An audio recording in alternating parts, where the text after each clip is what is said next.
Hello and welcome back to Zelda Speedruns. We are here with NMG League, Tower of Hera Division, Round 1, Matt versus Yeroc. On comms day, we have Relkin. Take it away. Hey, thanks, Pix. All right, guys. So we got Matt versus Yeroc. We got very evenly matched in terms of on-paper PBs. Matt with a 124.34 and Yeroc with a 124.40. So, in a vacuum, these guys would be really, really close, once they, into the Triforce room. But, this is a race, so it's not a vacuum. So we're going to just see what happens and see how well each of them play.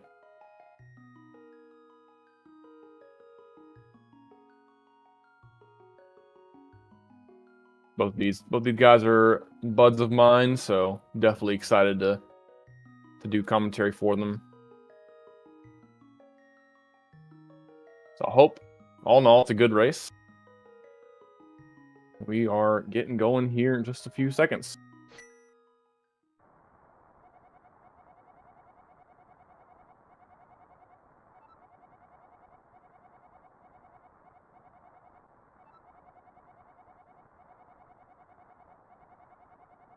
Alright, so we gotta do some tech smashing here, just so we can even hop out of bed, so.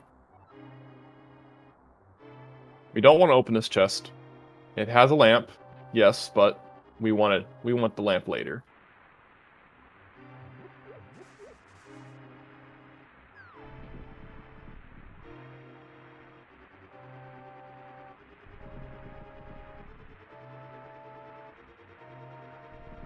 So early on, we're pretty slow, and the only thing we can really do to speed ourselves up is with pumping. And pumping can only be done in the north or west direction.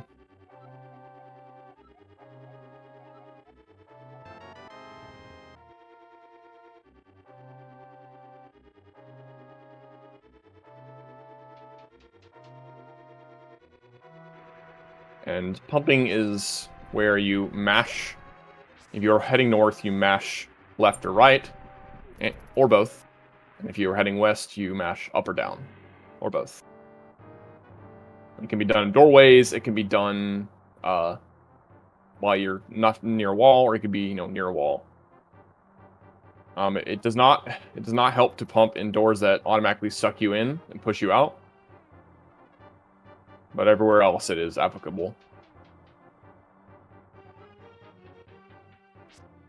I think both these. Oh no, Yeroc! I forgot Yeroc does left slash there. Left slash is the fastest strat if you can pull it off. But up slash is around 10 frames slower, assuming that left slash is successful. It's just a lot harder.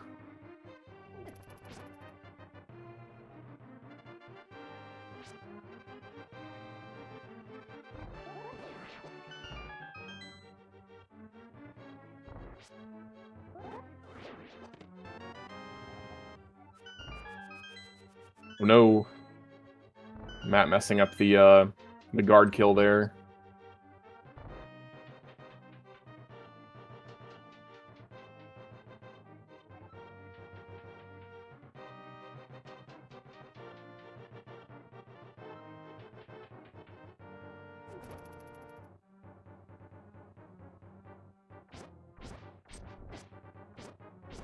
Okay, we got ourselves Ball and Chain, which is the scariest boss of the early game. It's easy to space yourself not good enough and get hit, and each hit you take is a heart, and you are at 3 hearts early on. So if you take enough damage, you just die, and that's a automatic minute and a half time loss. Well, each of them make it through relatively unscathed.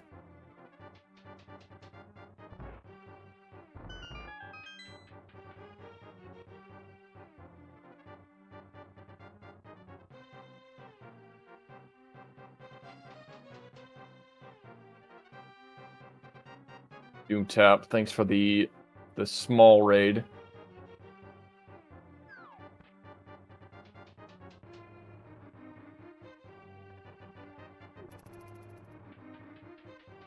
Yeroc almost getting hit there, but thankfully not. Same thing with Matt. They both have pretty fast RNGs to deal with.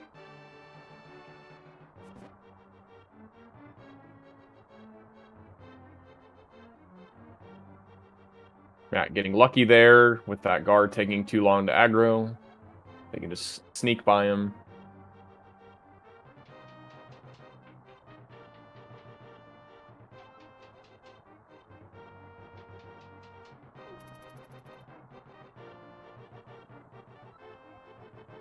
Coming up, we got ourselves the dark rooms, which, you know, everyone just loves. You have almost no reaction time to see what the heck is coming towards you. This room is generally not bad. There's like one rat you may have to deal with. This room is not so great, but you can sometimes get lucky, like Matt, and just have a nice clear path. And you're not getting a lot of bad RNGs here.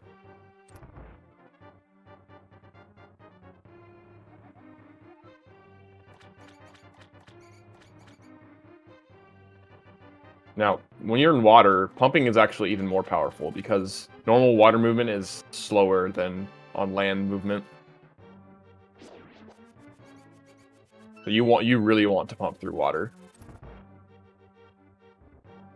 Key Rat went smooth and painlessly for both runners. That guy can get caught in the top left and make life terrible. Nice placement for that rat for Matt to just slash him and get the drop if there was one. I gotta reiterate, Yeroc is getting lots of bad RNGs in this escape. However, he does get to get some time back from having one heart. Did he just do rat frames for no reason? He didn't need to. I think he was already at one heart.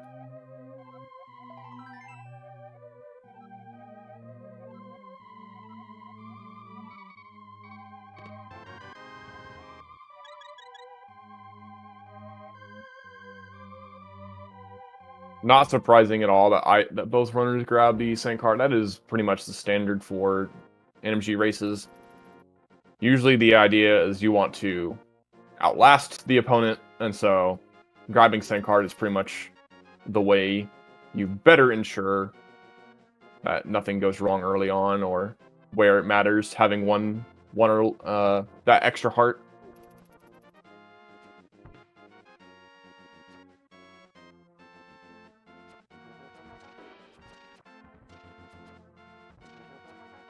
Wow, those are some good dodges there from Yeroc. I may have just walked into the Octorok and said, "Man, this screen sucks." Well, meanwhile, he would have had good RNG there if he just gambled. If that guy stops, you know, out of your way, then you could gamble to see if you'll just walk past him, which would have worked out. There's no way of knowing.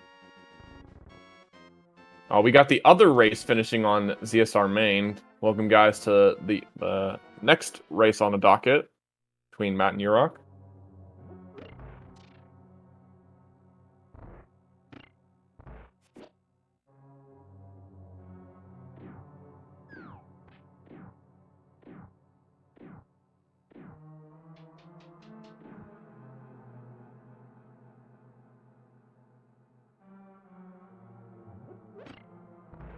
You're going to go ahead and pick up this heart pot. He didn't have to, I guess. He was at 3.5, which usually is good enough. I probably would have picked it up if I had exactly 3.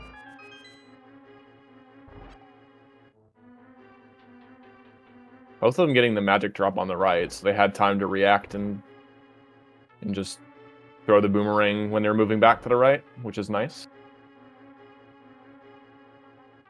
That helps save a couple frames on the post-boss health and magic refill. You start off with no magic, and so it takes 2 seconds to fill up the entire magic bar, so we can save a bit of time if we get lucky.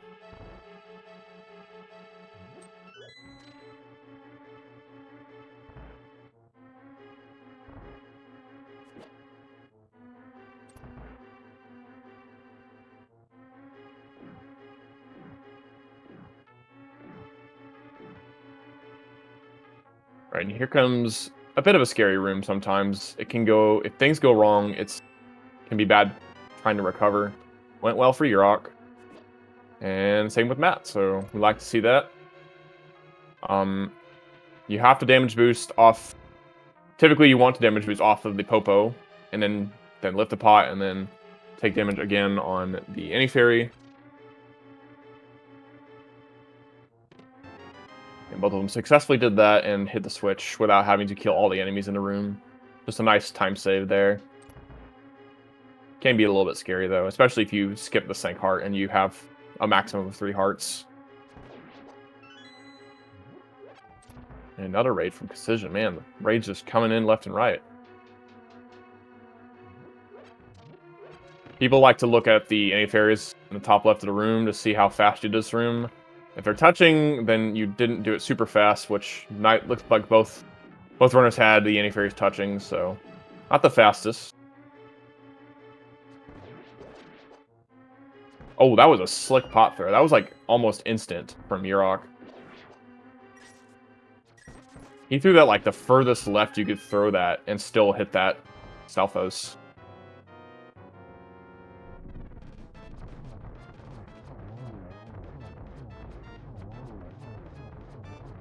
Yeroc doing Pinkus Armos, and looks like Matt is also doing Pinkus.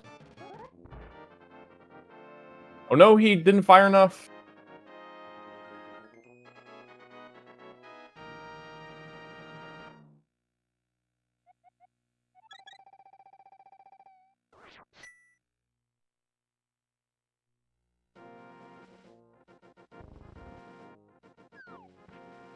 So we got a can't tell what Yeroc is not using.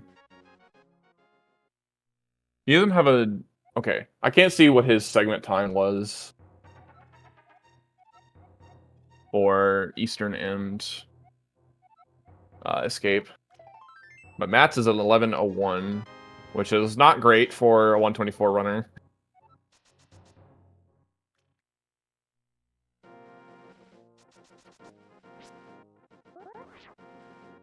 Looks like they're about 8 seconds apart coming out of Sahasrah's closet. So I guess that puts Yeroc at a 10:53. You typically want to see a low 10:50, or, you know, if you have a really good start, you had a sub 10:50.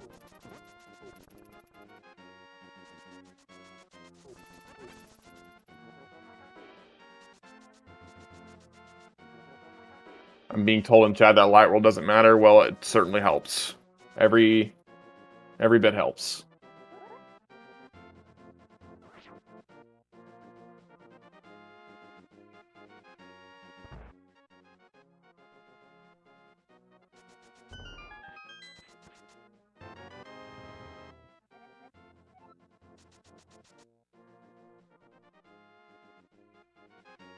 I don't think Matt goes for unholy spin speed, so I'm pretty sure Yeroc does.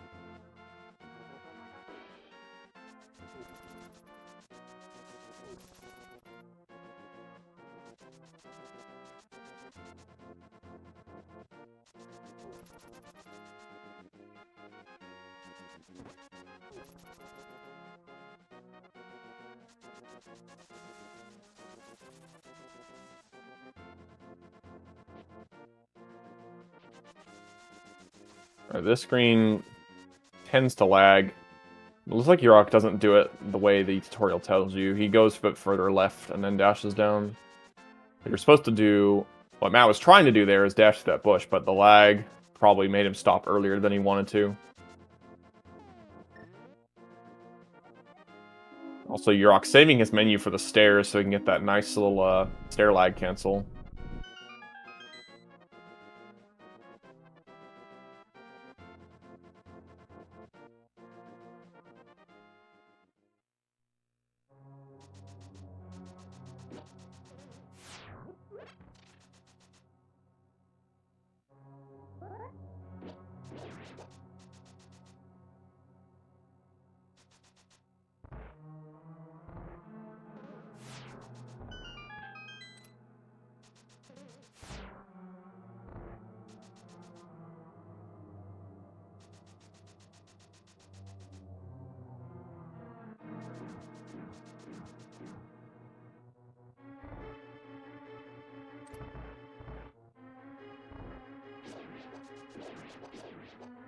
Alright, so desert, you know, mostly we're just dashing around straightaways and not a whole lot to talk about. There's some RNG in this room that Yeroc just finished and Matt's doing now. Matt got bad RNG, so we had to redash.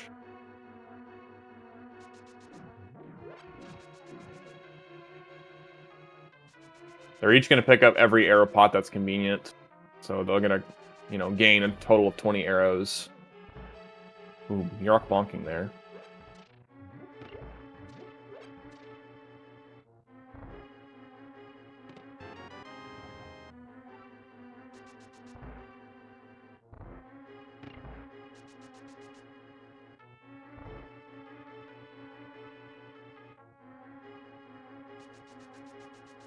Alright, and then we're about to do another spin speed right here. It can be a little scary, but you have a menu to make it safer. Yeroc gets it.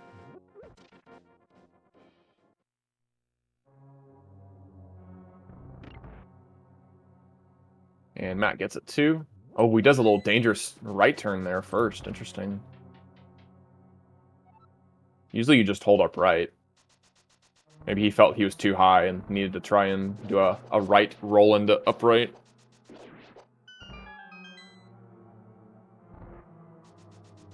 Yeroc not needing that blue rupee because he is already at the magic number of 29 or greater to be able to skip a red rupee when he does tree pulls later. So it's kind of funny just being able to walk right by that free blue rupee. Oh no, messes up torches a bit, so gets bullied.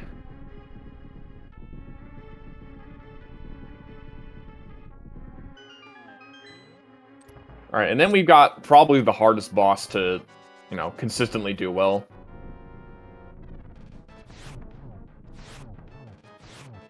Gotta shoot these arrows into this group of 3 worms.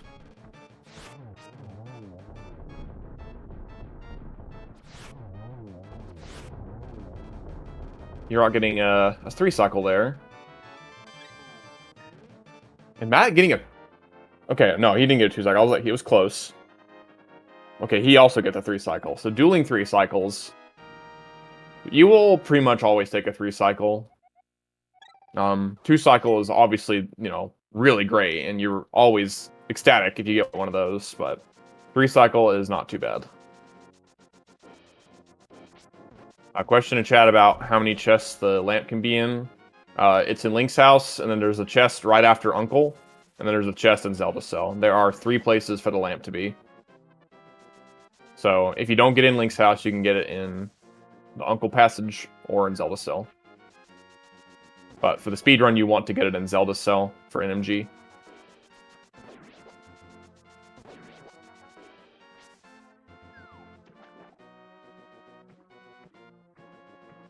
One is the fastest. 2, it lets you have the boomerang in your menu slot whenever you first get it. All right, we just saw fake flippers there, which is okay, yeah. Let's see, a bit tedious because you have to try and swim into that portal without taking a hit, which Matt did. He wasn't in any really danger per se, but it certainly doesn't feel great missing the portal and having to swim around and try and not lose your head. If you get hit there, you have to save and quit for a race. And of course, if you're just doing, you know, normal runs, you would have to reset because it is a soft lock, and you cannot save and quit in this category.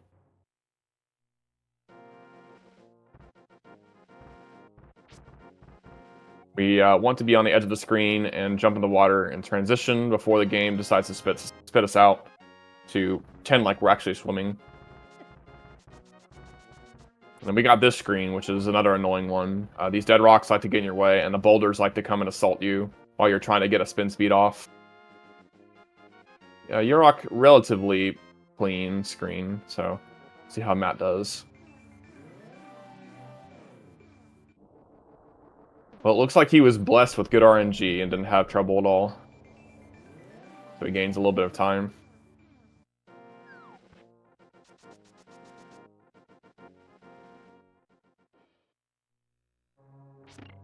So we go for quick warps here on portals.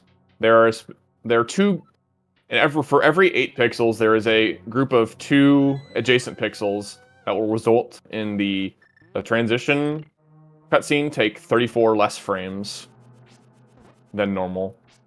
And we would try to go for those everywhere where it's possible. And there are some setups. Some portals you can just walk in from the left or the right. Some are dead center. Others are not so easy. Like for that one right below Hera, we just go in from the right side. And then right after that, on top of Spectacle Rock, we use a visual cue on the right side of the screen when we menu to the mirror to know where to mirror. Alright, so Yeroc goes for Boom Hera, which allows you to save up to 30 frames, which is half a second. If you mess it up once, you automatically just forfeit the time save. It can only be time neutral. Matt does not go for it, so he will just dash through the tiles here in a second. Oh no, the early menu.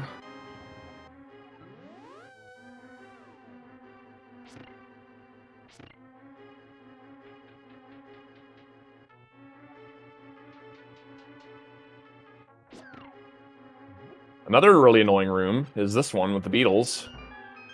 Yeroc gets through it though. You have to slash at a kind of an odd angle. Or really just an odd spot. To hit the beetle into the pit and also hit the switch with the same slash. And then you pick up the pots from to kill the other 2. If you're low on health, you can pick up this bottom pot for a heart. Because you will need at least 2 hearts to be able to bomb jump to this Moon Pearl.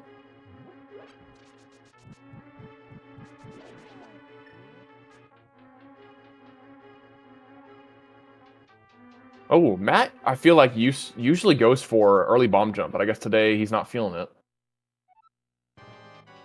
Oh, that was rude. This room is what we like to call petting zoo. A lot of things like to just get in your way. All right, Moldorm fight. Not a great start for Yeroc.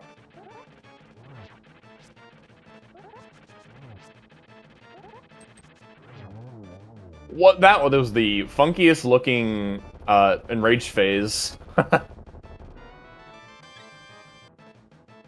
Usually you just face the direction Moldorm is facing, but Yeroc was facing an orthogonal direction or a perpendicular direction.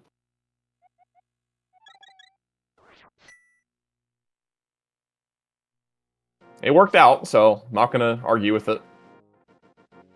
Oh, this is mean. Oh my goodness. At that point, he probably should have just bailed. That dead rock, it doesn't happen often, but if he gets in your way, good gravy. Oh, see, just like that, Matt gained like about 5 seconds or so.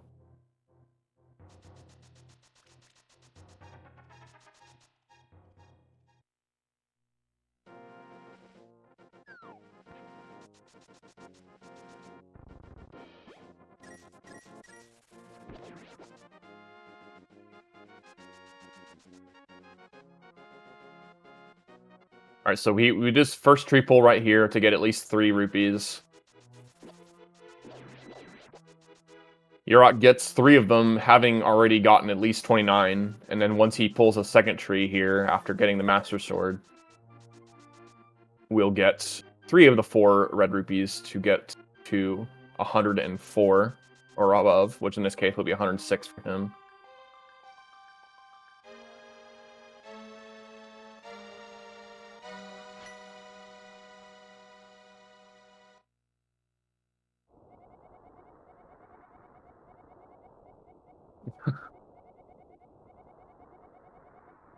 Well, if you don't, if it's a low number, you want to be above 9, not 9 or above, and if you are 29 or above, you can skip red rupee. 9 and 29. Of course, if you are below 9, then you have to grab 4 blue rupees.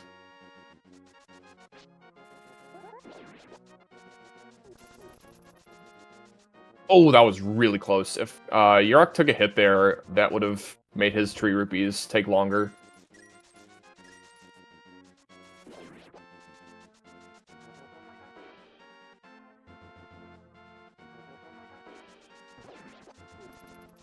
The tree pulls are based on how many enemies you've killed and if you've taken damage or not.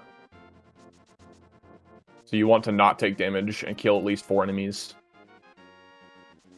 Nope, neither runner picks up the mushroom. It is it takes 3 seconds to grab it, and they are confident enough in their skills that they don't need to grab it.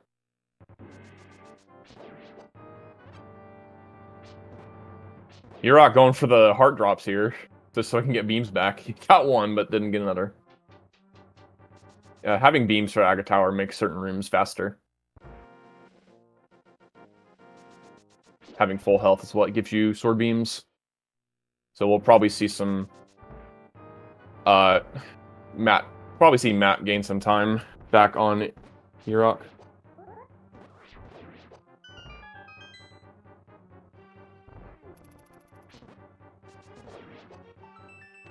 Matt fired that arrow just a bit far right. We had to fire another one. Oh, Matt trying to go for a within the chest key dash and doesn't quite get it. Every 4 pixels away from a doorway, you can dash into it and not bonk on a door if you have a key.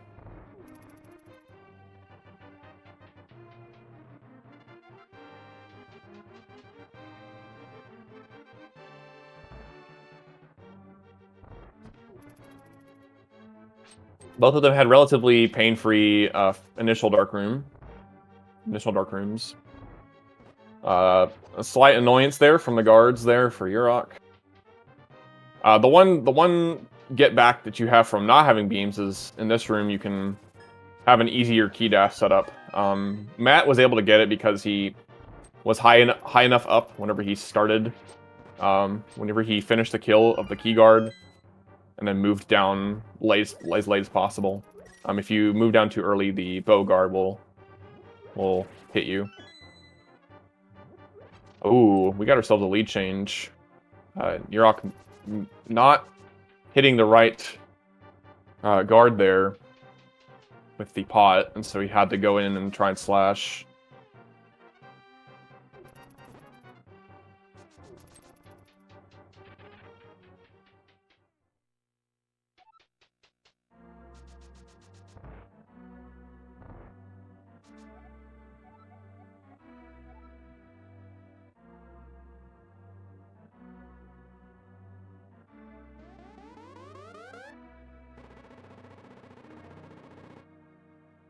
Yeah, Aga Tower can sometimes just,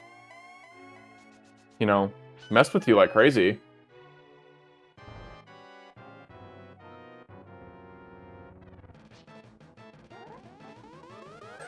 And then we got the Aga fight, which is the final gateway to the Dark World.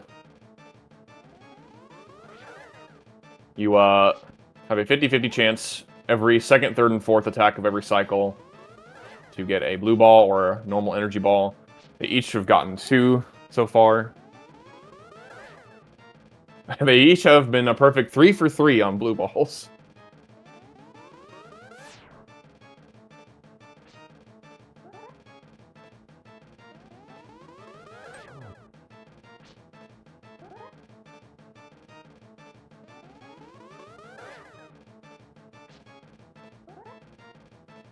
I think Matt did finally manage to break out of the blue ball cycle there. And so did Yeroc. Okay.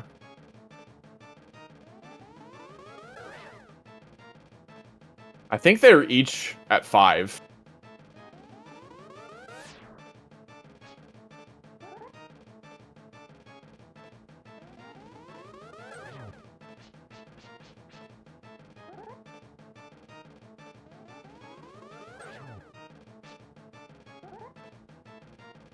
Okay, 5 for Matt.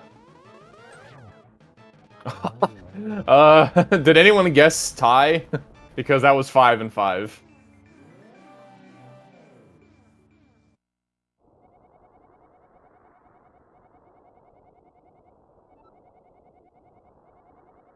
So Aghanim not being a factor in terms of time gain or time lost.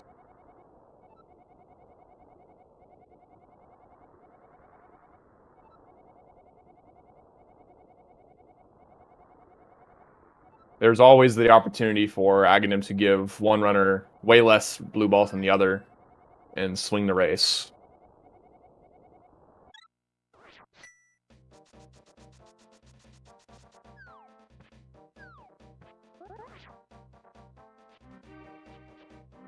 Both of them getting the first spin speed of Dark World. Both of them not getting the bad RNG on the screen. Oh yeah, also thank you for the raid, Zelga. Lots of different Link to the Past raids.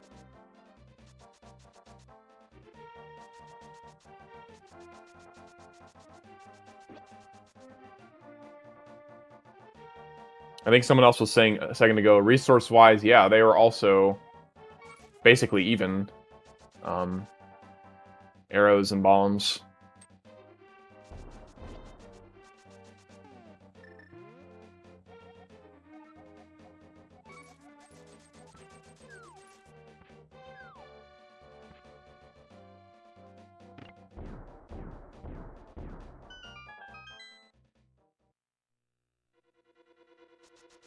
Oh, I missed the hops. I wasn't looking.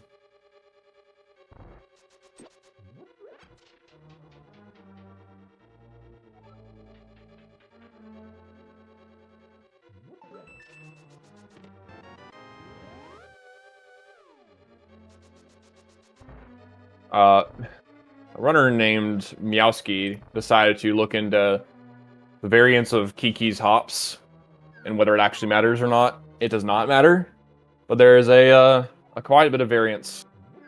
And so people just, that's for fun, like to see how low or high Kiki hops when opening up House of Darkness.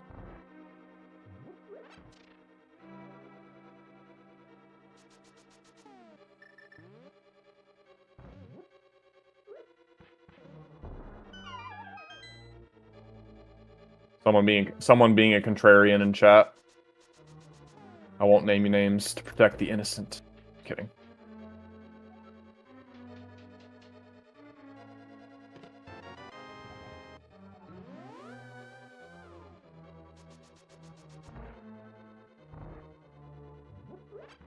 You can always count on chat to really pick at your every word. Alright, so in this dungeon we mirror out 4 different times because it is just faster to do that. And we try and pick up a bunch of bombs in our path through this dungeon.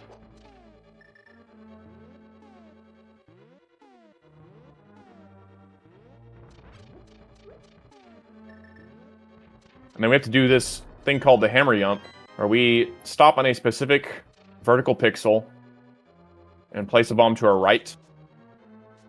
And then we lay another bomb, throw it out the bomb wall next to the big chest, and then stop at another vertical pixel to get blasted into the rail, clip through it, and then get to the hammer a lot faster.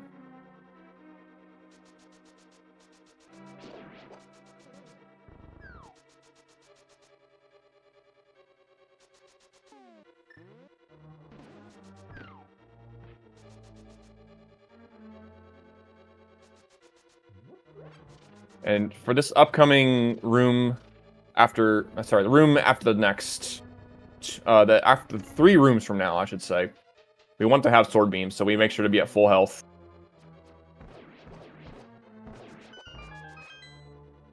They actually got the heart drop there from the red mimic, so I'm not sure if they were paying attention to that or not. You obviously don't bet on getting the heart drop, because it's too risky, and you lose too much time from just normally picking up a heart pot there in the statue drag room. Just funny how it worked out. So we want beams for this room, because we want to hit this switch without having to menu to a different item.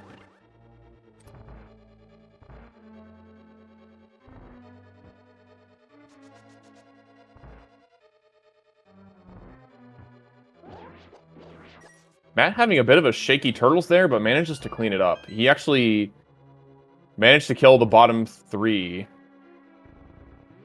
with without any mess up there. It was slightly off because of the one of the middle turtles living, but he managed to kill him with a spin as well, so that worked out. Okay, now this is our not so favorite boss. It's not as bad as Landmo in terms of variance, but depending on the patterns of Helmasaur, it can make the fight take longer or not as long. See, yeah, now you can see Yeroc actually managed to save time there, Matt, because the pattern was friendlier for him. And now they're pretty much even because Yeroc is going to have less time in the cutscene after getting the refill. So we have ourselves a pretty tight race here, leaving Palace of Darkness.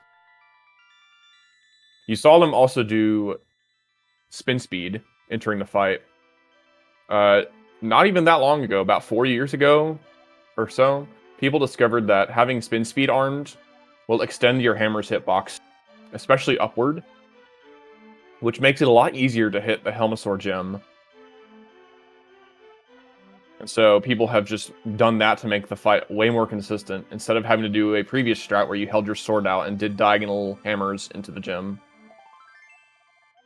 So we were very thankful for whoever discovered the spin speed strat.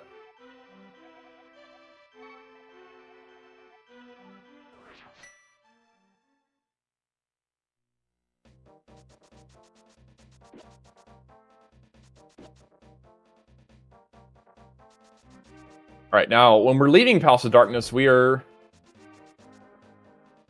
hoping that we do not take unnecessary damage from these Ropas, and we did not, so that's good.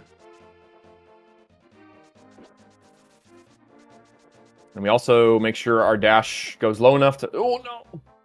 Okay, and that's another thing, is if you bonk off of that little set of blocks there, then you will get hit by the Snapdragon.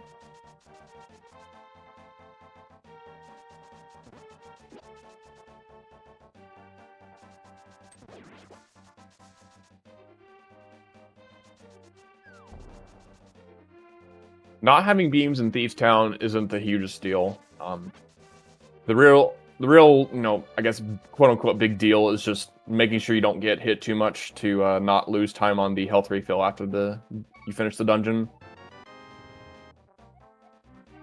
Right here, we want to see if we can set up a horizontal position.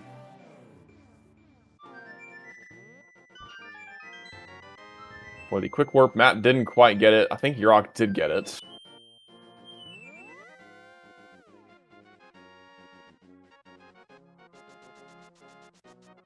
There's just another quick warp setup. We use the right side of the screen. Looking for a gap in between the top right tree and the right side of your screen. If you see a gap, a 1 pixel wide gap, or 2 pixel wide gap, you got it.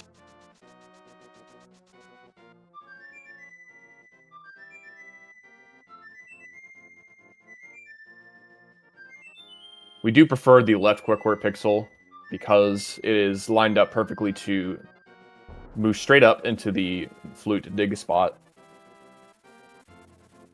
So the 1 pixel gap is the preferable quick warp position.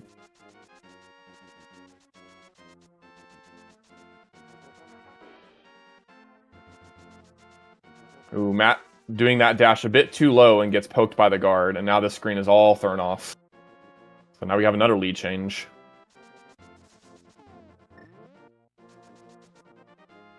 Oh, actually, Matt already menued to the hammer.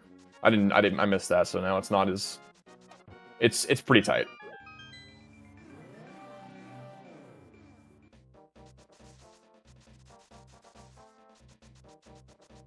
Oh, they each got about the same amount of bush lag there.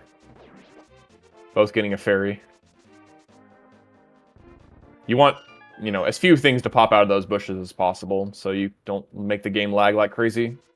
That's obviously out of your control, so it's just whatever happens, happens. And of course, the worst thing that can happen is a bush skull coming out of a bush, and that just forces you to bonk and then redash. So we don't like bushes.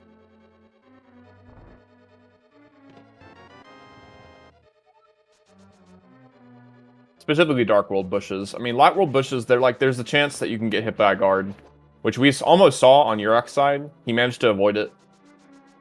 I feel like it's a lot more frequent for there to be bush skulls, and thusly Dark World having more problematic bushes.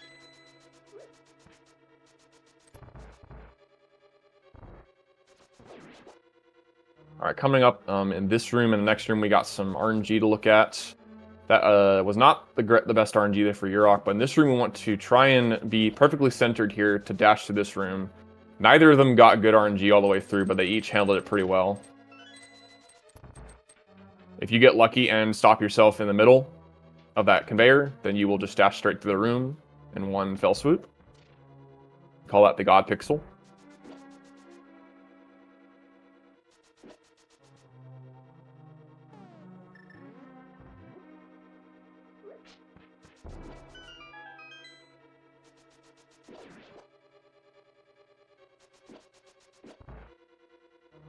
They each handled the bombable floor room with ease. Sometimes the crickets up top can get in undesirable spots, and they can just hit you out of your dash if you're unlucky. You just kind of have to be able to recognize whenever they're in a bad spot.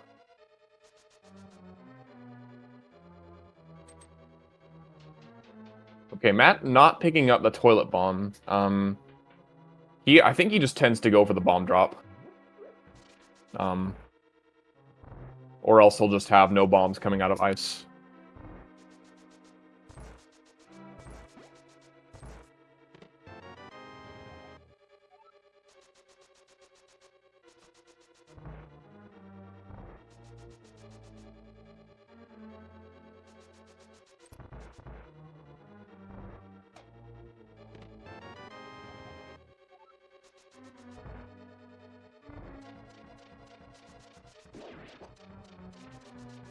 This is the room where having beams can help. Neither of them had beams, so they couldn't deal with any potential bad RNG. But neither of them got bad RNG. If the blue jelly electrifies, then you got bad RNG. Oh no, there goes the arrow drop from Yeroc. You sometimes hope to get an arrow drop to help save a pot pickup later. We do have to manage our arrows throughout the entire run.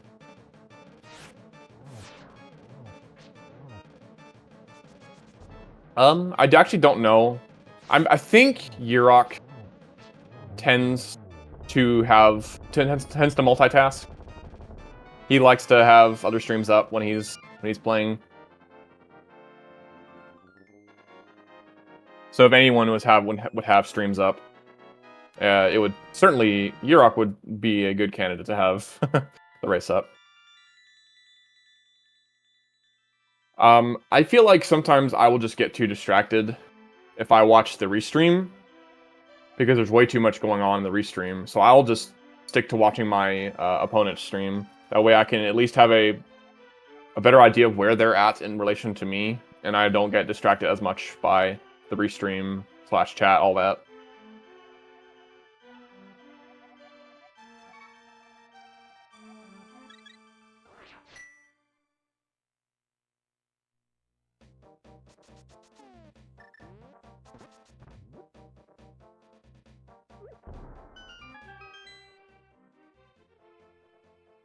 They're really synced coming out of Thief's Town. The only difference right now is Matt not quite yet having the same amount of bombs as Yeroc. I have not been paying close enough attention to see where Matt is in the variety prize pack.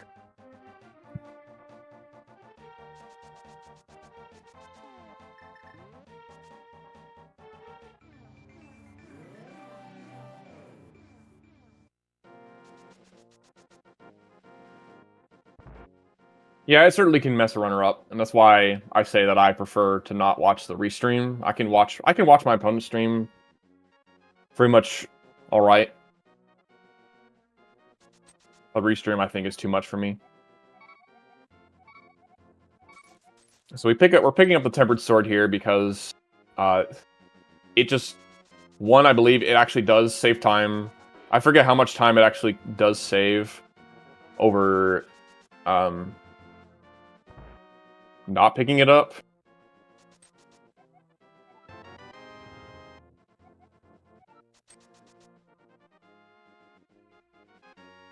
Two, it just makes the entirety of the end game more consistent.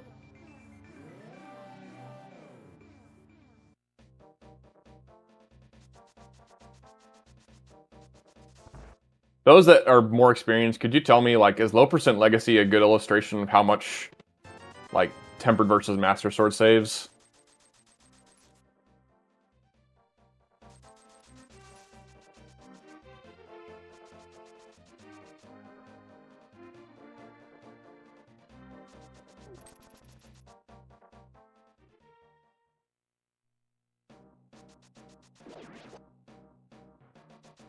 Yeah, we want to upgrade our sword in NMG.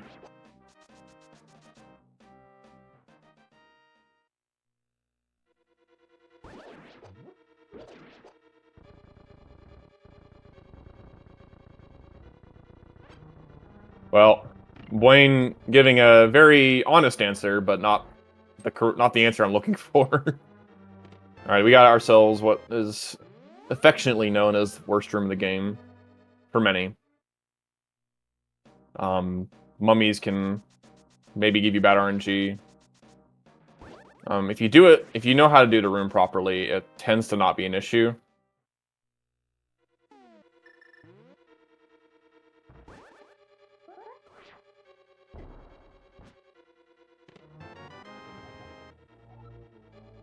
I actually think you can't even get Gold Sword in NMG by skipping Tempered. You have to get Tempered to get Gold.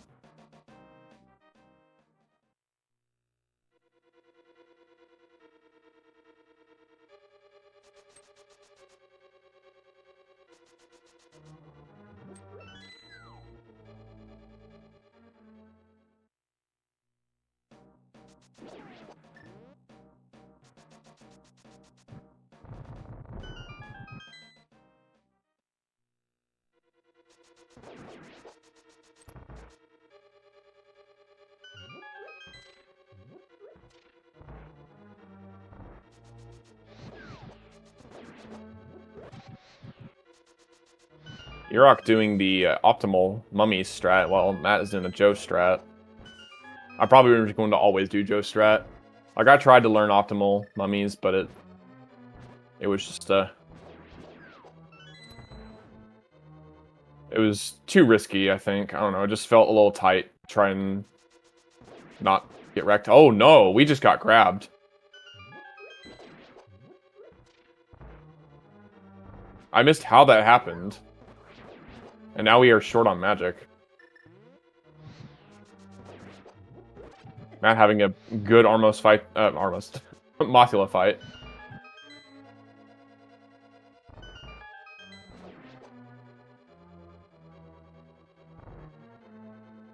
Did we just take too long in the previous room and then get grabbed? Is that what happened? I'm not sure how we got grabbed. Did he get hit after opening the door? I completely missed how we got grabbed there. Well, because now due to that, Matt now has about a 30 or so second lead.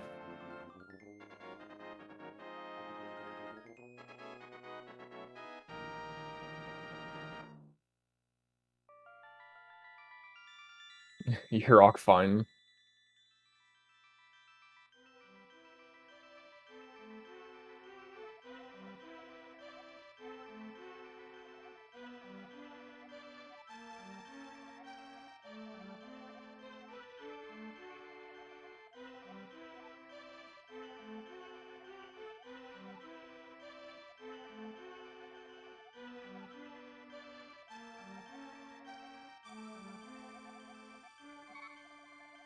Okay, so before we walked into the Dark World there, hey, look, bush skulls.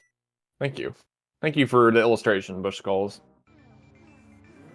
I guess that was really more of a grass skull than a bush skull. So we used the flute there right before entering the Dark World. Because that that has an effect on splash damage from the fire rod. For some reason, you know, values are shared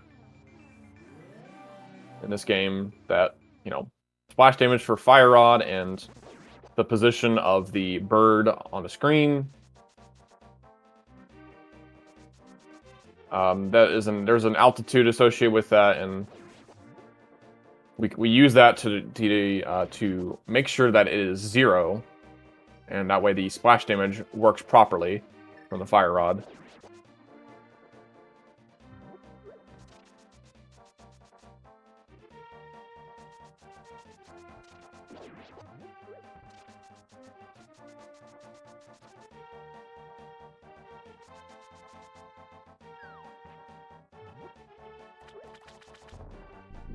Yeroc going for the quick fish and gets it. You can throw that. You can throw something into the bottom right part of that. Bottom right, kind of outside of the circle there, and it'll still count. It'll still make the catfish come out. It's tight though, so if you miss it, it loses over a second.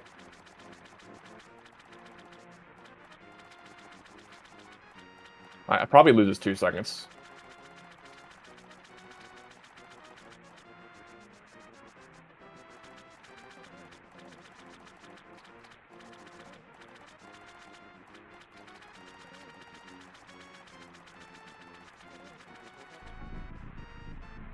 Yeah, this is the reason why we got all the money after Thieves Town for getting the flippers. We need that to be able to beat Swamp. And it's just most convenient to get it now. When we're about to head into Ice Palace. Okay, Matt actually getting that bomb drop right there. I was wondering how that would shape out for him. Or shape up. So now he will have a bomb coming out of ice. You want at least one coming out of ice, but you can make do with not having any.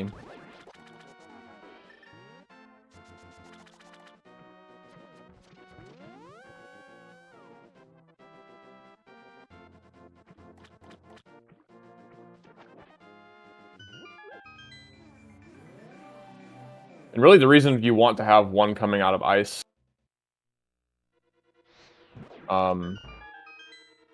hopefully is because of having to use a bunch of bombs here in these next couple rooms.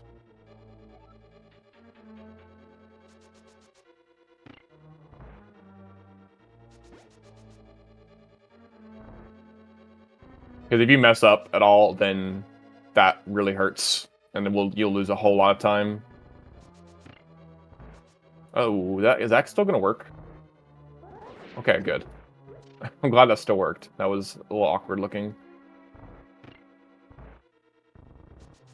Oh man, Matt going for the boost off the spike like that. That's a hard one to do. Setting up the Ice Palace bomb jump. He's not. Oh, he just barely got it. Whew, deep breath, Matt. He's now going to be on one-hit KO for Cold Stare.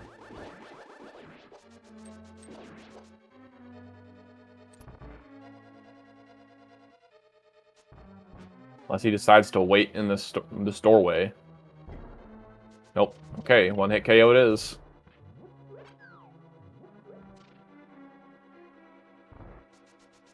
Oh, well, I guess it doesn't matter too much now with that hit.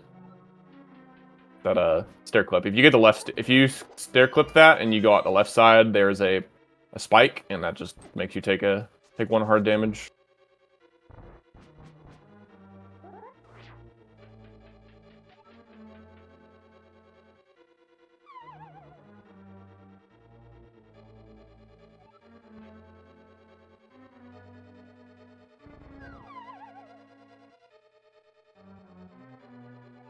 Okay, so let's just hope that this fight goes well for Matt.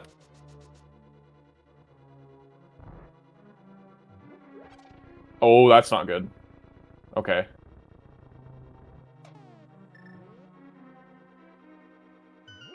Oh, he was so close. Oh, that stinks.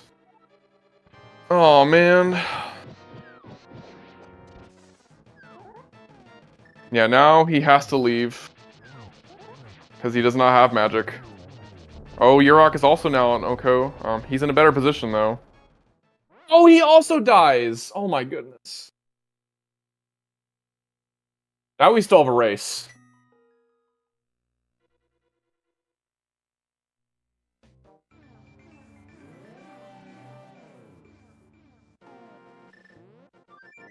Okay, Yeroc is not even gonna chance it with the magic drop. He is going straight to Swamp.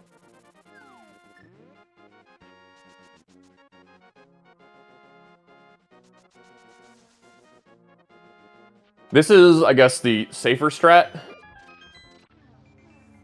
It does, if you were to get lucky like Matt did with the magic drop, it will lose quite a bit of time. Rather than, you know, doing what Yeroc is doing and going to Swamp.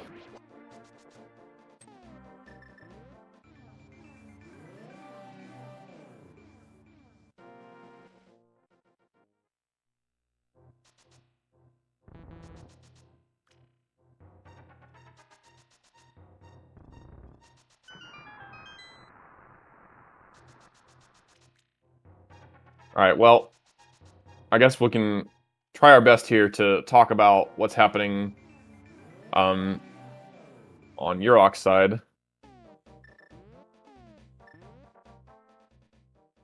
Oh, I think... Ooh. Okay. Okay, Matt's good now.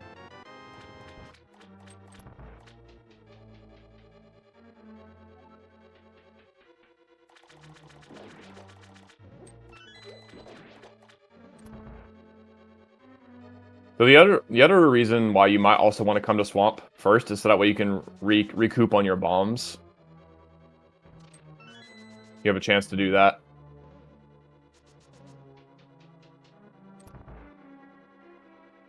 And Swamp.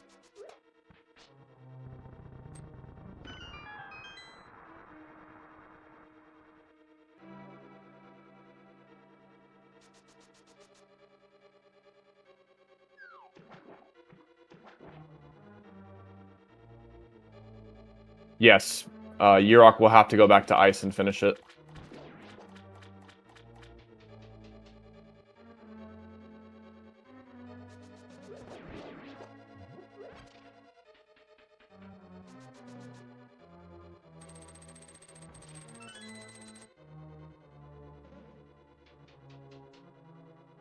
Alright, here we go again, round 2.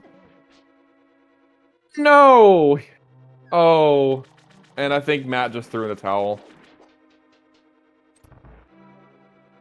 That is what happens sometimes in NMG races. Or runs in general, sometimes you just mess Cold Stare up.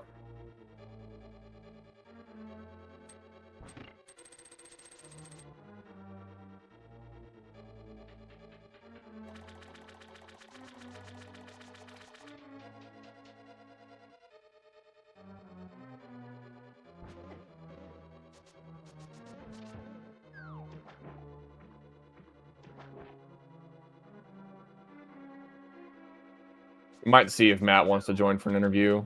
Otherwise, I will continue on. So Yeroc is going through Swamp. About to get the big key.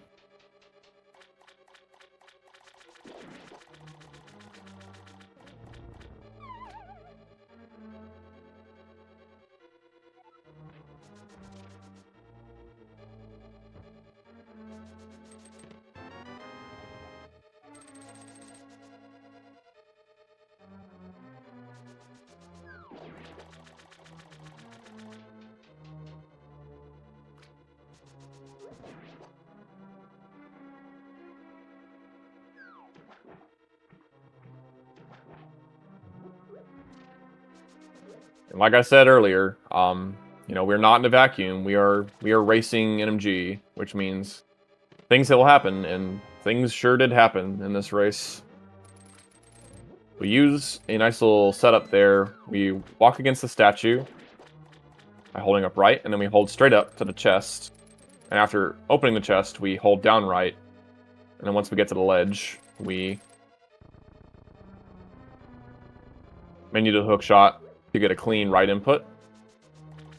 And then from there, we can, when we hook to the first pot, we can hook again and hook to the second pot. Nice little optimization setup.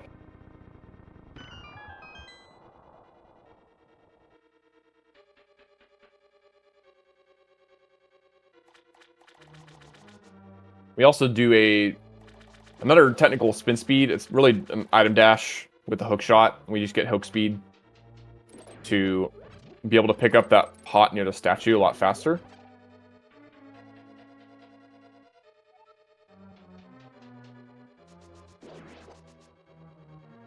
Otherwise, that room could become somewhat annoying. Yeroc actually decided to pick up all the safeties because at this point he knows he can, since his run isn't going that well and he's already, Matt is already forfeited, he's trying to finish this out and play safe.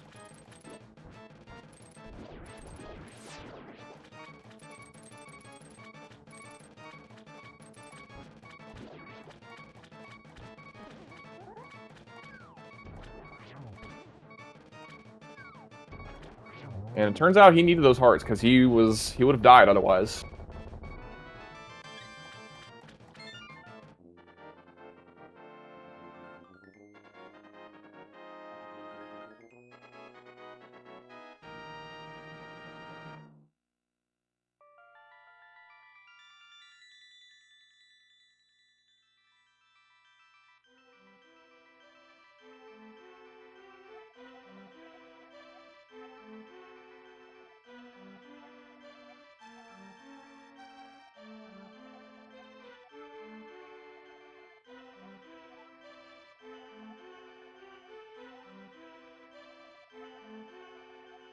Alright, so now that we have done Swamp, we now have magic to go back into Ice.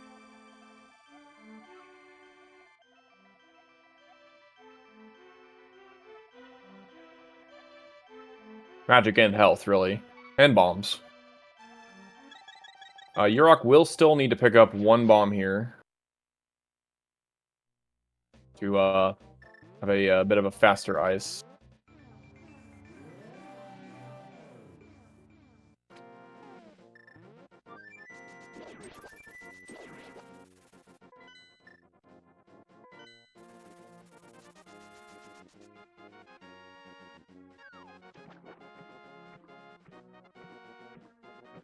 He didn't toot the flute there. Okay, he did there. Oh, but he loses. Actually, you know what? Beams don't matter. Because he already has opened the door. The beams matter for the second room, but not if you've already opened the door. So we can just go right through this room.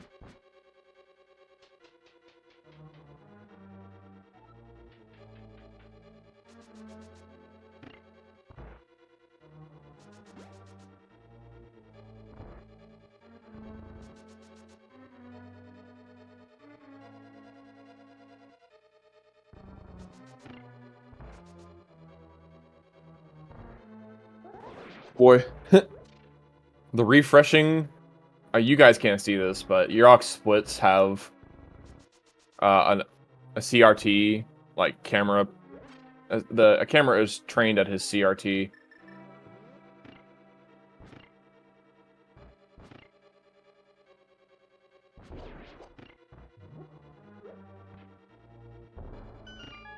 And the refresh rate on it is a bit. Or I guess it's not synced super well, so it's like flashing light and dark. Yeah, a few lines here and there, but then sometimes it'll just flash. Yeah, we don't actually have to kill any jellies now since we've already gotten the keys. Ooh. Okay. Okay, Yeroc knows what he's doing here. I think he's 1 pixel too low. Oh, okay. Alright, well, good on him for knowing what he's doing there.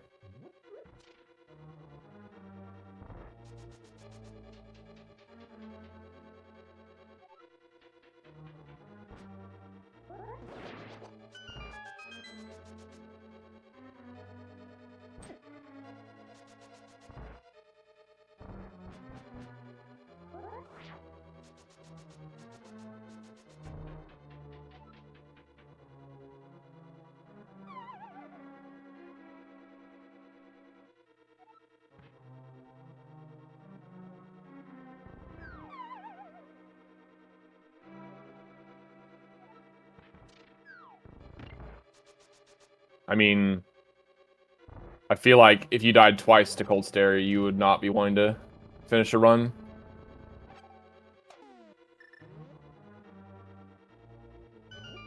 Even if it was a race, and the race isn't over until it's over, kind of, you know.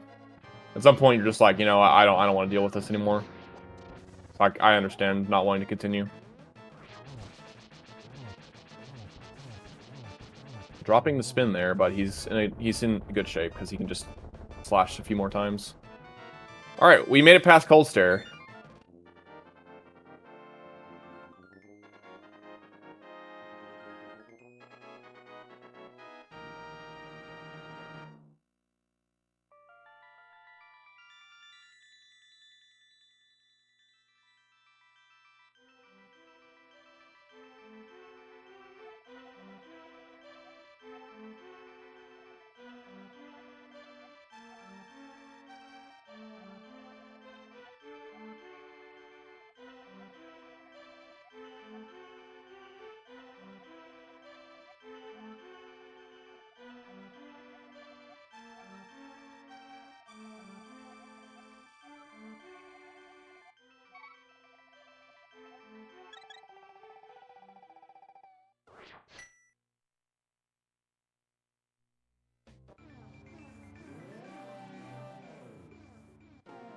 Alright, so now that we're done with Ice and Swamp, we're gonna go pick up the Ether Medallion.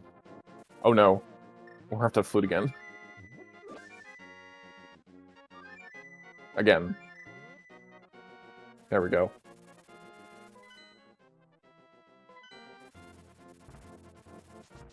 I think Yeroc was just a little too fast there. Gosh.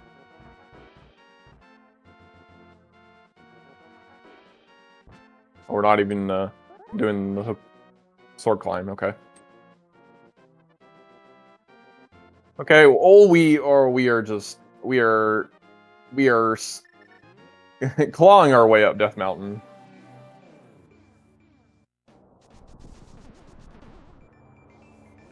Was not scared one bit about running into a Tektite.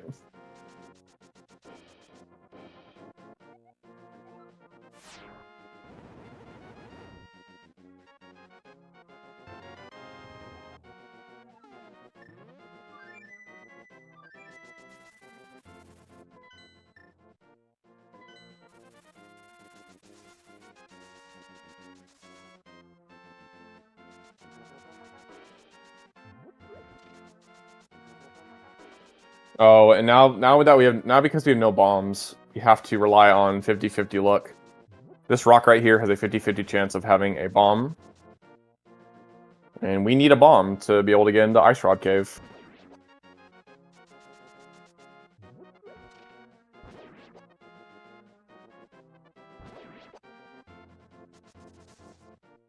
Yeah, at this point, now that we're close to the cave, we can just walk in and out of the cave.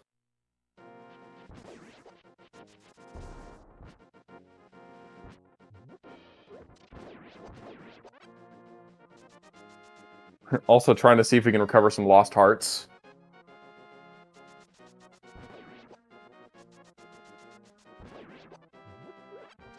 There's our bomb.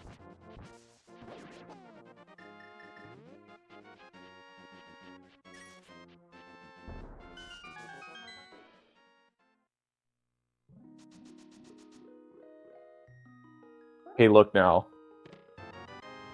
I know what you're thinking. 50-50, it doesn't seem like it's 50-50. I get it. I get it. It's like, you know, in practice, it feels like the game is at odds with you and doesn't want to give you what you want.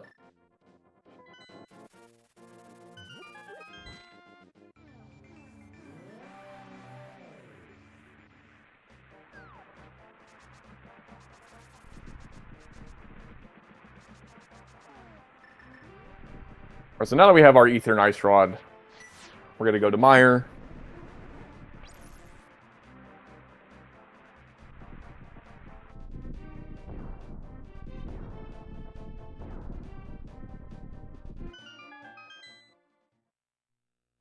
There's a technical room coming up here in a second where we use the Fire Rod And we would like to have sword beams, but we're not going to. Make this room nice and easy. So we will just have to fire rod. We didn't have to fire rod there. We did anyway.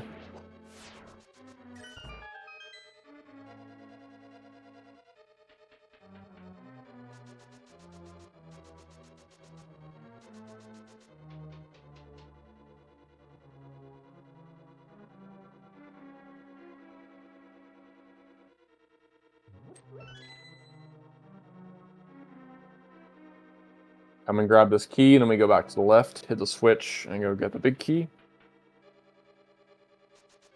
This room right here, if that fire snake gets in front of you, then that is bad RNG, and you'll just have to take it a bit slower. You want to make sure that that switch gets hit, because after you get the Cane of Samaria, you want to get out of that room.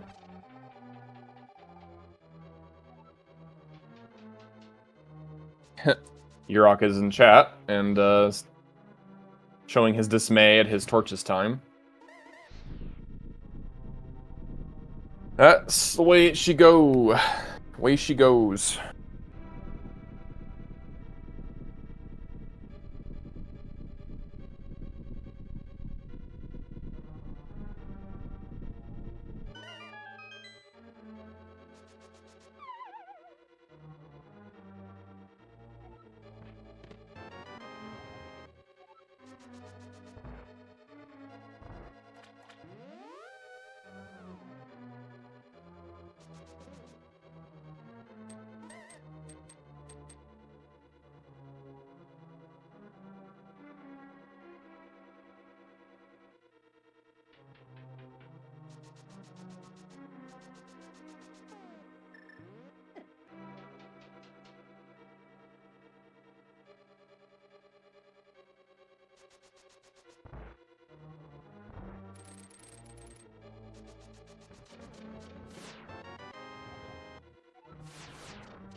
Alright, so the reason we need this switch to be hit is so we can go north in this room to get this key.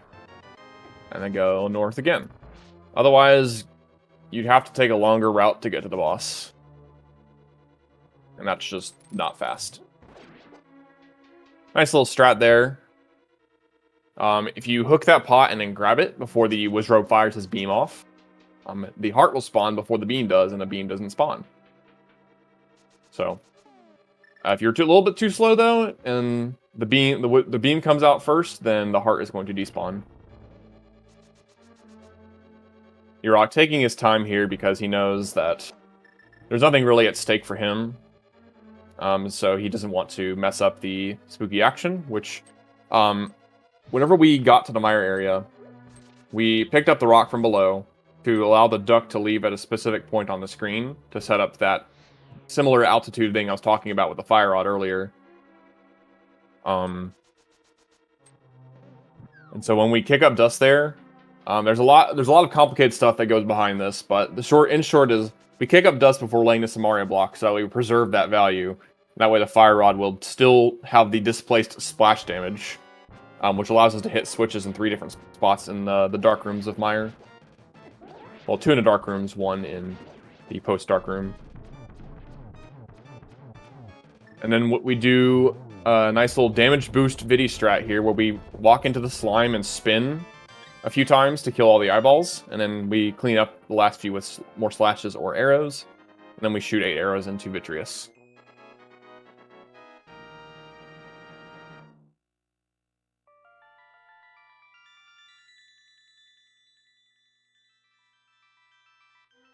Pulling it off nicely there.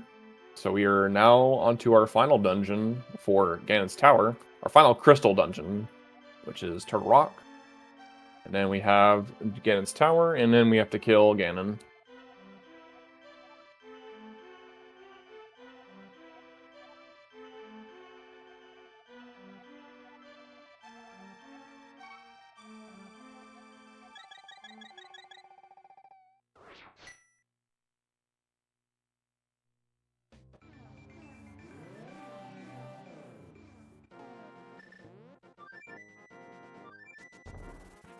So we'll have one more run-in with this horrible mountain.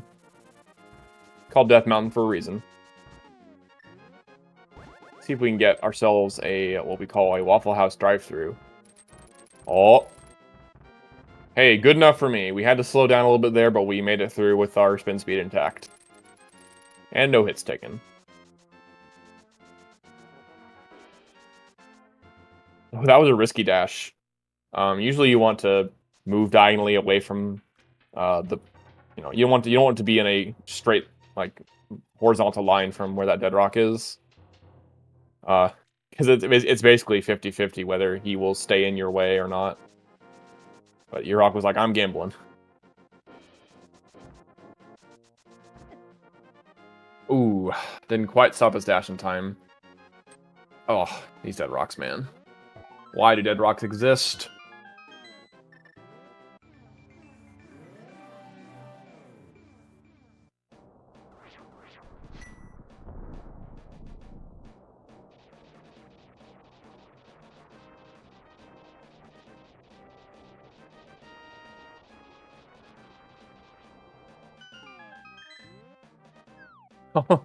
Oh yeah, so more spin speed things / item dashes you can do. If you do an item dash there with the Quake Medallion, you can get spin speed off of those short stairs. It's a very minor optimization. It does not save all that much. But it does look kind of swag.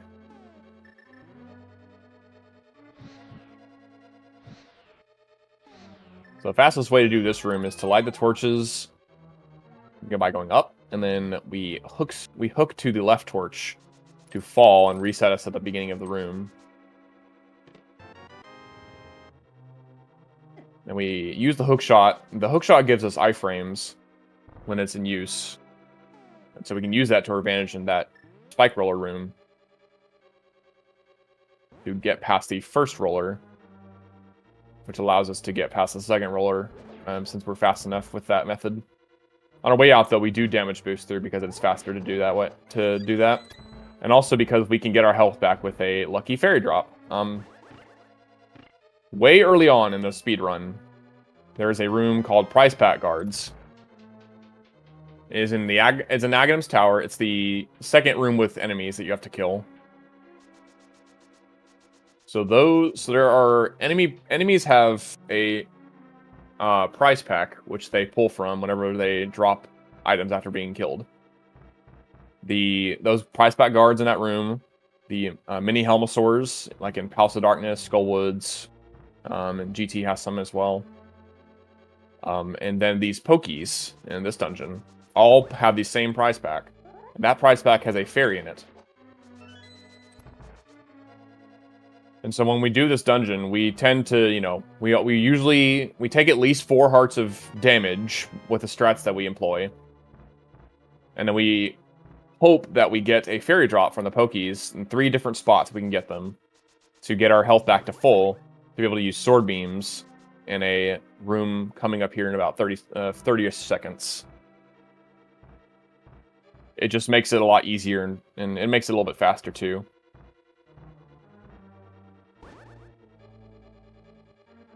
So this room is the last chance to get a fairy drop, but Yeroc already got it in a Chomp's room.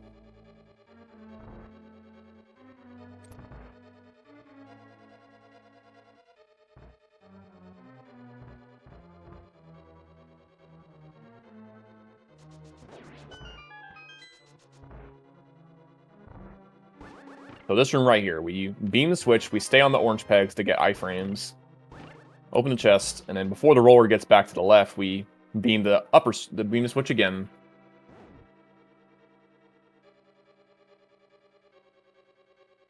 And then we hit the switch one final time because we need it to be set a certain way.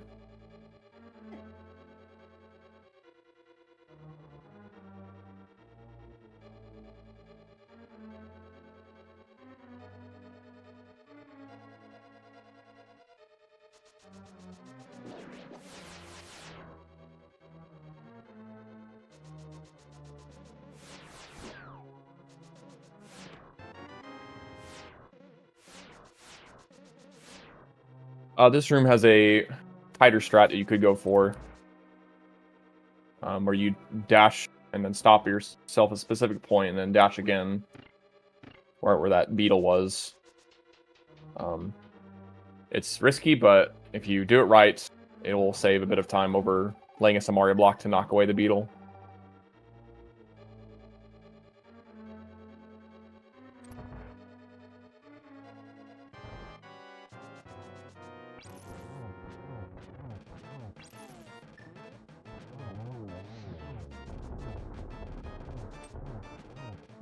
Oh man.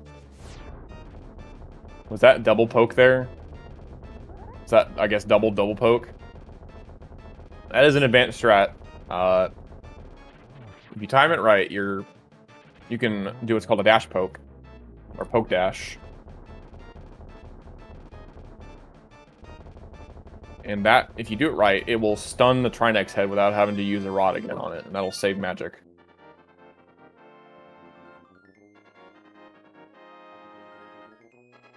And Yeroc pulled it off pretty nicely there, so hats off to that.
Wouldn't you know, as late as it is in a speedrun, this is the hardest dungeon in the game to do, consistently. A lot of rooms have a lot of different RNGs to react to.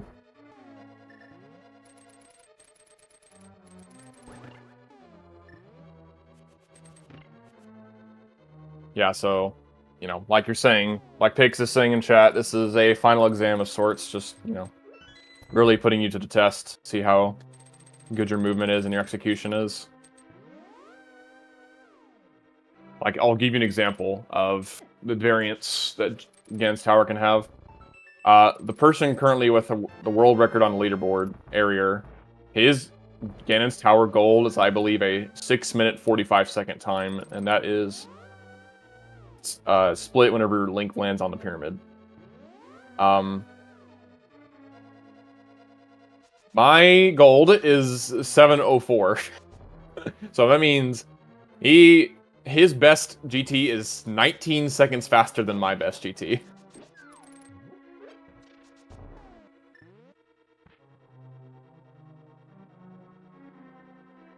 On average, other splits, I probably only have a 4 or 5 second difference between my best and his best. It's kind of crazy how wildly GT can vary. If you do everything right and you do the Moldorm 2 hover and you get a 2 cycle on Aga 2, you're looking at a pretty good GT time.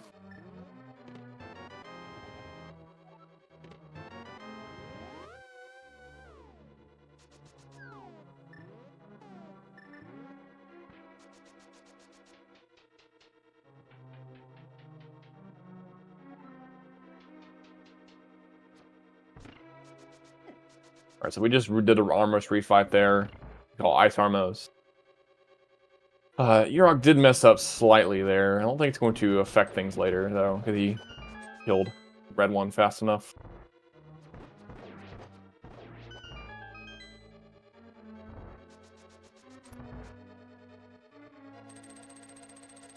If you don't kill that red one fast enough, it can affect what is known as the arc variable. That is something that determines the pattern of the bats, the fire bats in the Ganon fight.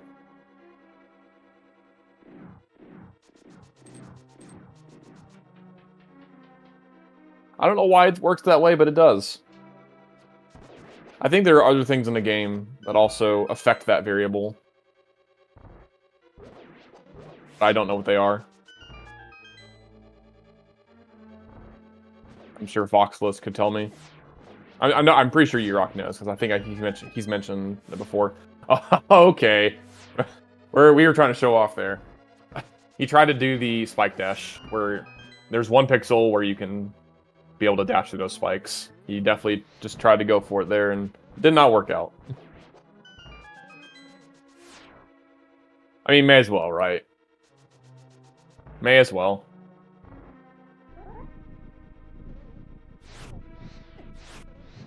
Oh, I hate that. Ugh. Alright, so what happened there? The fire rod did not damage Lamo, and I believe that just means you were too fast in hitting it with the fire rod. You know, enemies like Lamo, or bosses or enemies like Lamo, you know, you have to wait a bit before you can hurt them again. You can't just fire rod too fast, or else it just won't work. And and to an extent, you almost can't help that if Lamo goes up. Yeah, it's a lot easier to accidentally do that if the pattern moves the first Lamo up. Or, you know, yeah, no, it has to be the first one, because you do a spin on the first one. Yeah, so, it can happen. It's annoying when it does happen.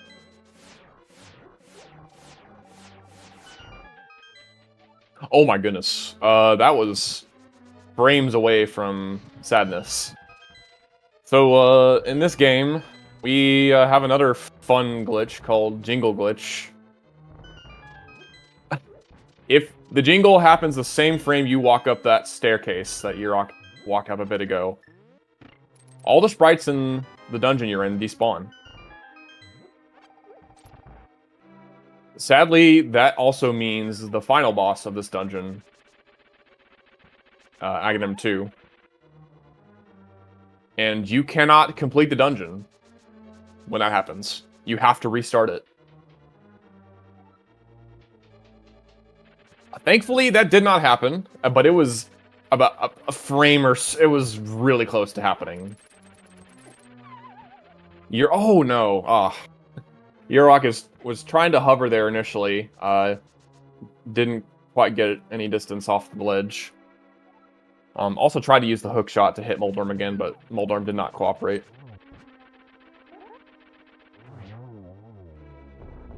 Third try of the charm.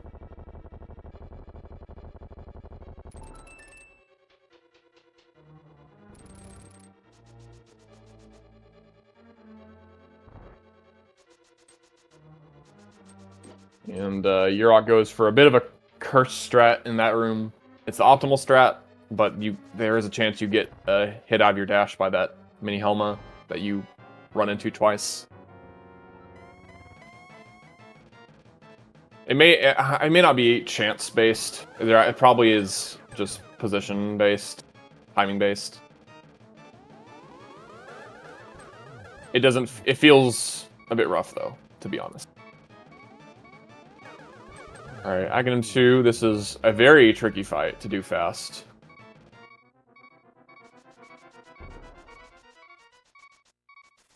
You must kill the main Aghanim by hitting it 6 times, just like the first variant in the Light World. And you could hit him as much as 3 times in one cycle, with all 3 energy balls. Sometimes the patterns are tricky, and you can't be in a good enough position to be able to hit him 3 times. And sometimes, just like the first fight, we can get a blue ball, 50-50 chance.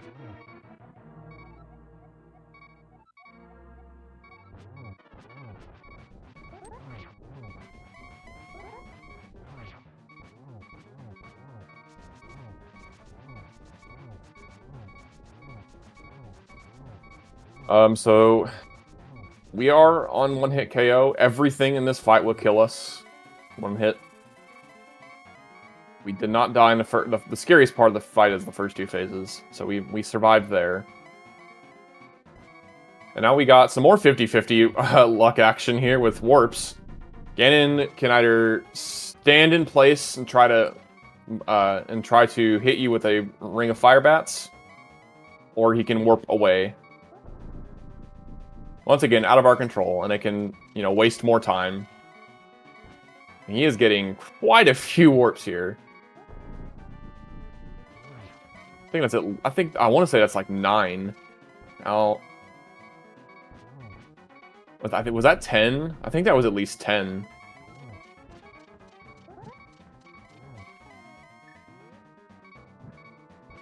Oh, I don't know what he was going for there.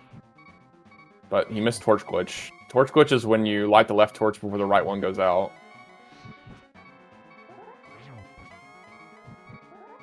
Is he showing off Torch Glitch Ganon? Or missed Torch Glitch Ganon? He might be.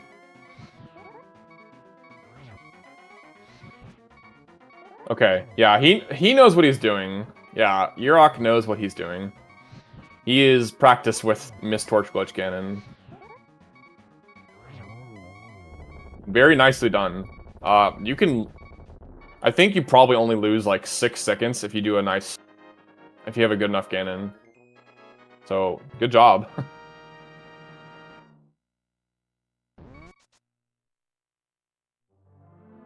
Yeah, get your GGs in chat for Yeroc. Winner of our race. And he is joining us in the voice booth. GG's, man. Yo, GG's. That was Nice. that was something. Yeah, that was certainly a race. That was a run. That was a race. Yeah. Run race.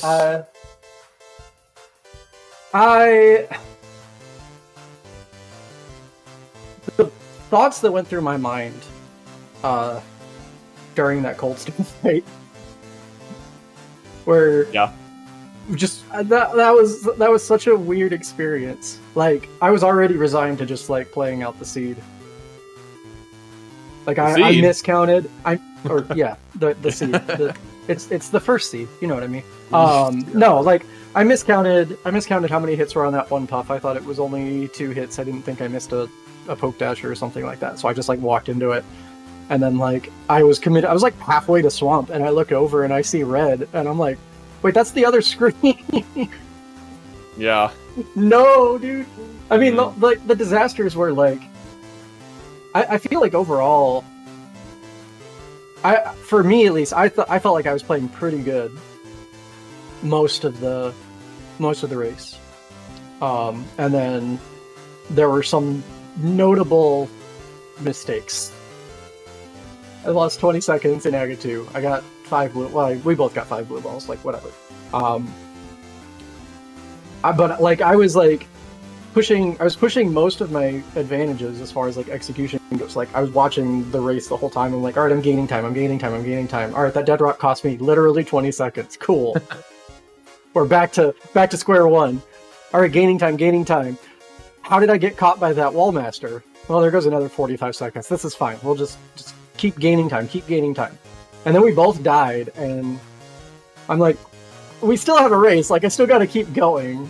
Yeah. And when I saw he died again, I'm like, okay, I can turn it off a little bit. Holy cow. Mm-hmm.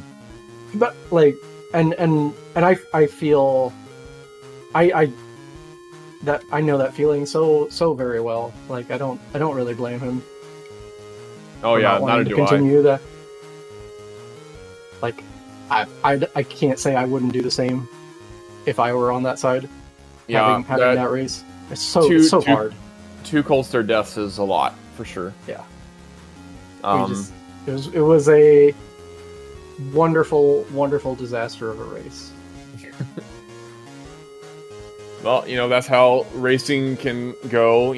That's why we do the races. That's why we do it. Yeah.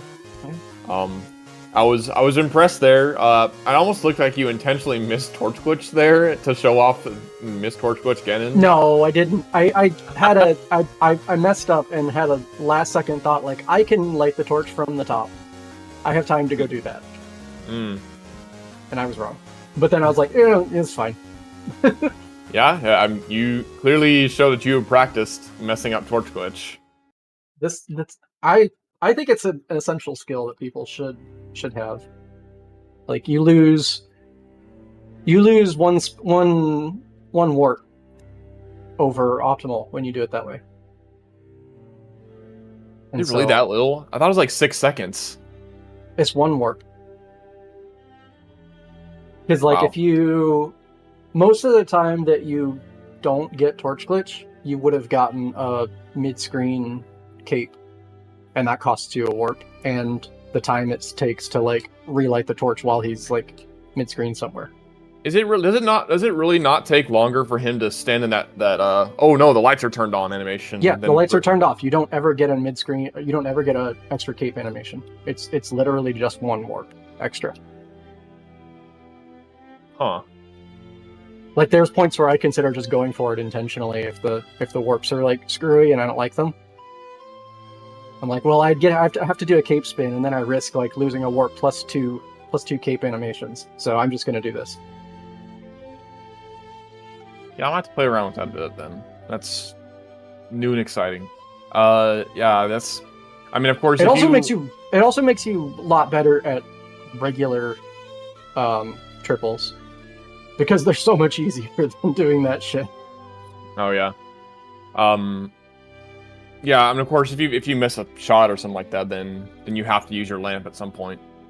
Yeah, you can't miss any shots, and you can only like if you do everything optimally, you can only miss one spin to like bad RNG positioning or something. But like it's there. The margins are there. It's totally doable.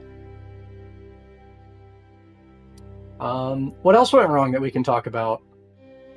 I was curious. What happened in Skull Woods? What happened to got you grabbed?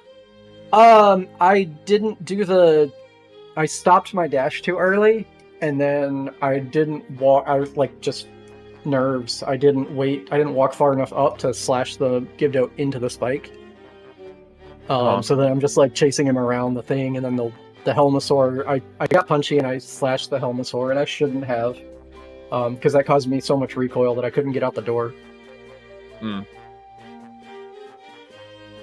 Yeah, and then I think also the Dead Rock coming out of Hera really just stopped you in your tracks. I was like standing there watching it, like, please just don't do the thing where you stand in the. It was in the middle, so I couldn't go around it. Yeah, and I didn't want to fire an arrow because I'm pretty sure that would have just like locked me in a place where like I couldn't. I'd have to like jump down and go the long way. So I'm like, all right, we'll just move. And then it just stayed in the middle. And then I'm like, shit, it's going to come at me. So I ran the other way. And then it kept coming at me. Like, what did I do? Yeah, super rude. Yeah, well, I think we're probably going to wrap it up here. But GG's to Yeroc. GG's to Matt. This is, I believe it's Swiss again, right? So this is just round 1. So yeah. Mm-hmm. Many more races to come for this division and these racers. So a big thank you to both Matt and Yeroc for agreeing to be on Restream, and a big thank you for Ralkin explaining everything that was going on here. Coming up, we do have some more NMG races. I don't see any of them on the schedule right now, except for the one I think that's starting right now with Meowski and Retromel. But we are going to go see Cross Keys here in a little bit. We got Tyler Salt versus Homemade Beer, which has just started. Z2R is going on right now as well. We have the OOT Weekly happening on Friday, and then this Saturday is the beginning of the MMR Season 5 qualifiers. So lots of exciting action coming up here on the Zelda Speedruns family of brands. But we are going to send you over to ZSR Main, where we have that aforementioned Cross Keys race. But yeah, really want to thank both our runners and Relkin for everything today. It was a really fun run to watch. It wasn't fun for y'all, but it was fun for us. It was kind Yeah, of fun. thanks. Yeah, thank you everybody for putting the restream on. The stream runner, Relkin for commentating, everybody. I'm glad that we can do these things. Try and make it entertaining. Much more league to come. So have a good one, everybody.